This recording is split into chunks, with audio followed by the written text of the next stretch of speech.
Konnichiwa, and welcome to History and Film. I'm Rich Simmons. Today we are in Japan with the heartbreaking Sansho the Bailiff from 1954. Now, this is a fictional story involving 0 historical figures, so similar to my episode on Excalibur, I want to largely use this episode to discuss the history of Japan up to this point in our timeline, and to help bridge the gap from last week when we ended in the 8th century with China's Empress Wu.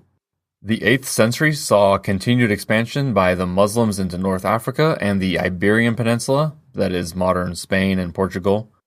Around 731, English monk Bede the Venerable completes the ecclesiastical history of the English people.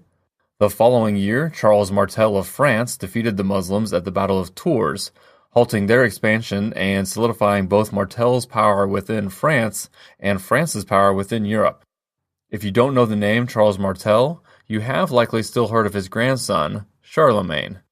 I was almost able to throw in a full episode on Charlemagne, as the musical Pippin is a fictionalized account of his son, but there's never actually been a movie version of it. The closest to it is a recording of a stage production from 1981, but it doesn't seem to be available online, and I'm not sure if I would count it as eligible for this anyway. Why have you heard the name Charlemagne? Which is just French for Charles the Great, Charlemagne. He was the first emperor of the so-called Holy Roman Empire. The short version is that it was an attempt to call back to the glory of Rome. The western half of the empire had fallen 3 centuries earlier, and the eastern half had evolved into the Byzantine Empire. As Martel's family replaced the descendants of Clovis as the rulers of France, they did so with the backing of the papacy in Rome. So on Christmas Day in the year 800, Charlemagne was crowned the first emperor of this new Holy Roman Empire, with control over parts of what are now Germany, Italy, and France. And if my audio guide was correct, I stood on the spot where he was crowned. In St. Peter's Basilica in the Vatican, there's a purple circle on the ground, supposedly marking the location where Charlemagne stood when he was crowned. And we can start to begin to see how, in the centuries following the fall of Rome, the rest of Europe is going from tribes of barbarians to regions of more organized political structure. Around the same time as Charlemagne, in northern Europe, the Viking Age begins, with Norsemen from Scandinavia stretching out to trade, raid, conquer, and colonize. The Vikings carry us into the 9th century. Charlemagne dies in 814. In 825, the world's largest Buddhist temple is built in what is now Indonesia. This is Borobudur. It's worth a quick Google image search. Very impressive. Its square base is over 100 meters long on each side, and it is around 100 feet tall. It stands today 300 miles west of Jakarta, Indonesia's capital of nearly 10 million people.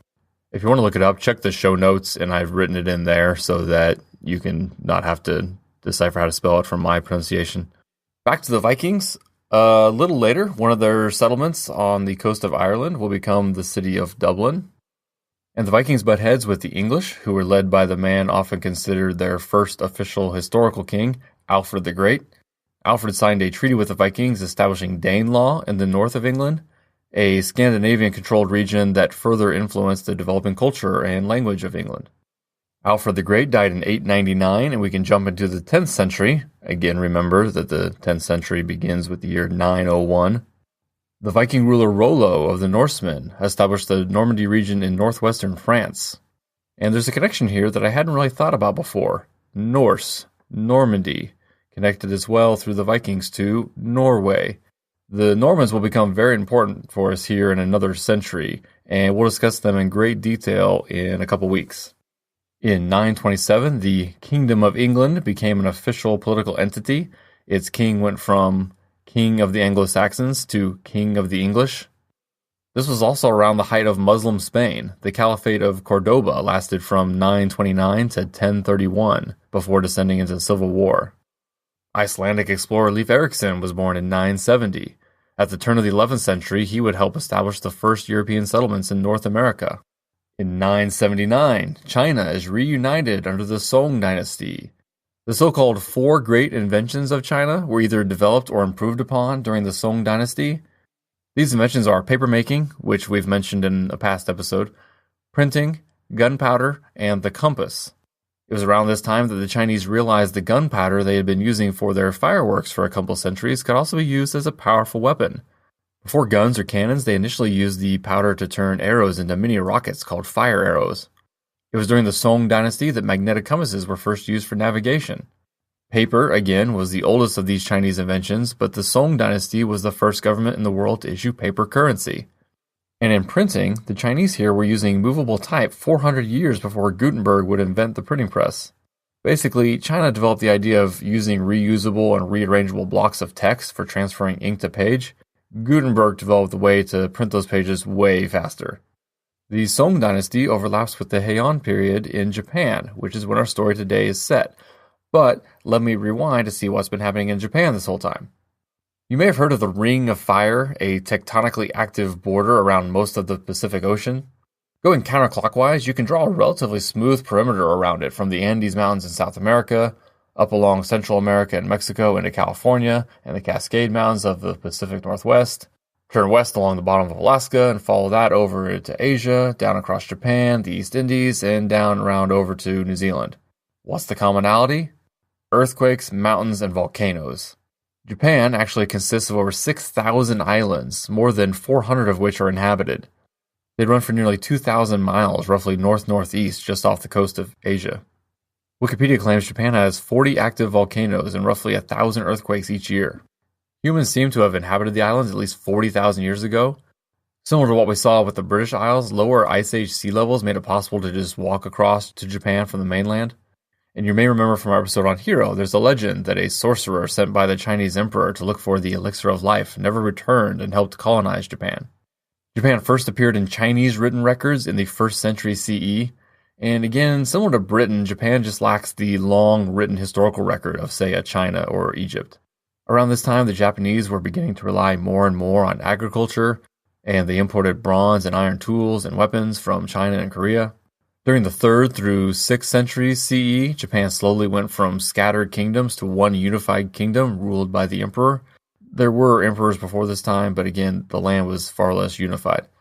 It's worth noting here that Japan is home to the oldest continuous hereditary monarch in the world. Their current emperor can trace his family back to rulers in the 7th century, though Japanese emperors rarely seem to have held much power. The current emperor officially has no political power and has a similar role to Queen Elizabeth in England as the symbolic head of state.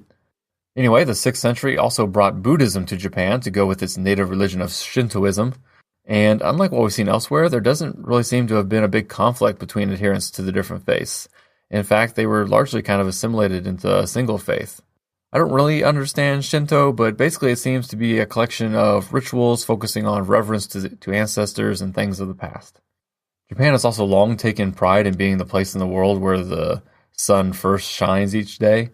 When you take out the as yet unknown Americas and just look at Asia, Europe, and Africa, it hits East Asia first.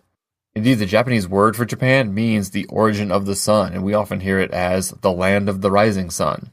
This is also why the Japanese flag is a simple red circle. It's the sun. In 794, the capital of Japan was moved to what is now Kyoto. At the time, the city was known as Heian-kyo, and this period of Japan from 794 to 1185 was known as the Heian period. This, again, is the period of our movie today. Somewhat specifically, sometime in the 11th century, according to several reviews. The film itself doesn't say. The film, again, doesn't have any historical characters, so I'll try to be brief and then discuss the historical notes for a few elements that are relevant to the movie. So the opening of the film tells us Japan is still in the Dark Ages, when mankind was not yet human, definitely setting the tone for the story to follow. We see a mother and her 2 young children traveling through the wilderness. A female servant is with them as well, but she doesn't play much of a role in the story. We then cut to a flashback where a local governor is being ousted for refusing to send his people off to fight in a war he considers senseless. Not knowing what will happen to him, he sends his wife and children away to live with his brother. So, back to the family walking through the woods in the movie's present, this is them returning to find him after 7 years. But they are captured by bandits, and the kids are sold into slavery, and their mother is carried off elsewhere. We'll get back to her, but the kids are the main characters in this film. The slavers have trouble selling such young kids. They're about 13 and 8 at the time, especially as they were raised in nobility and are rather soft. Finally, it is suggested they take the kids to Tongo province, where Sancho the Bailiff is the richest man around and will probably buy them. And you might be thinking, oh, perfect, that's the name of the movie. He'll either help them out or be the main focus of the rest of the movie or something like that. Nope, he's just the guy who runs the property where the kids work as slaves. We do see a fair amount of him, but it really makes no sense that the movie is named after him. It'd be like if the first Star Wars movie had been titled Grand Moff Tarkin. Anyway, Sancho's son does pity the kids, as they are by far the youngest on the estate. Realizing that their noble names, which they've been reluctant to even say, will give them away, he gives them commoner names to go by. But I'm warning you, don't start expecting happy from this movie. We cut to 10 years later, with the kids, now young adults, still working for Sansho the Bailiff as slaves. And just to make it easier to refer to them, I'll tell you that the boy's real name is Zushio and his sister is Anju. Zushio, though still a slave, is now a trusted and respected member of the labor force on this site. We even see him punishing a would-be escapee by branding him on the forehead. Anju chastises him for forgetting who they really are and wants to escape, but Zushio says she's dreaming and they just need to make the best life for themselves they can here. Anju gains new hope when she hears a song being sung by a new slave. The song is the lament of a mother over her lost children, named Anju and Zushio. Anju is certain that the song must have originated with their mother. The new slave says she's from Sado, and that the song is supposedly from a courtesan there. Zushio still tells Anju she's just getting her hopes up. When one of their fellow slaves is growing fatally ill, Zushio is ordered to, quote, go dump her in the mountains, unquote. I told you this movie was brutal. Now, going to the mountains does mean leaving the compound, though they have a guard accompanying them. During this excursion, Zushio does have a change of heart and tells his sister that he does now want to escape. But she selflessly decides that for Zushio to get away, she needs to go and distract the guard and cover for him before they realize he's run off. And Zushio agrees. I think his plan was, if he can just get out and find someone who believes he's noble-born, he can come back and openly claim his sister. He runs off and is able to hide from Sancho's men at a Buddhist monastery. His sister, however, in the chaos over Zushio's disappearance, when they leave the gate open, she wanders out of the complex and drowns herself in a pond to avoid being tortured by Sancho's men to give him up. Zushio, looking very much like a peasant, struggles to convince anyone to talk to him. Fortunately, he carries with him a small idol from his father that is recognized by the so-called chief advisor who grants him an audience. This man tells Zushio that his father just died a year ago, but he names Zushio governor of Tongo as he's noble-born and the post just happens to be vacant. I'm a little confused here as to the exact role the chief advisor holds in the government, but I believe it's meant that he's the chief advisor to the emperor, which at this time in Japan may have meant he effectively ruled the country in the emperor's name. And I can't say who the emperor was at this time because, again, we don't exactly know when this story takes place. As the new governor of Tongo, Zushio has only one priority: outlaw slavery and destroy Sancho. He's quickly told that this lies well outside of his authority. But he decides he doesn't care and does it anyway. He meets with Sancho, who doesn't recognize him at first in his nice clothes, and ultimately has him arrested and sets his slaves free. When Zushio then learns his sister is dead, he resigns his post and doesn't stick around for the aftermath of the mess he caused. He now has only one hope remaining: to find his mother on the island of Sado. After a few dead ends and being told she's dead, he finds a blind old woman on the beach. It is his mother. At first she refuses to believe. She can't afford to hope anymore and assumes it's someone playing a cruel joke on her. But Zushio still has the idol from his father, and his mother recognizes it by touch. She embraces her son, who has to inform her that his father and sister are dead, but at least they found each other. And that's the end. I do like to include movies like this on the list. It doesn't depict a specific historical event, but does give us a sense of a time and a place and a look at the lives of people who aren't written about in the history books. The idol, which twice played an important role in Zushio proving who he was of the Buddhist goddess of mercy. Mercy was a theme throughout the film, and the main lesson Zushio's father left him with as a child was that a man without mercy is no man at all.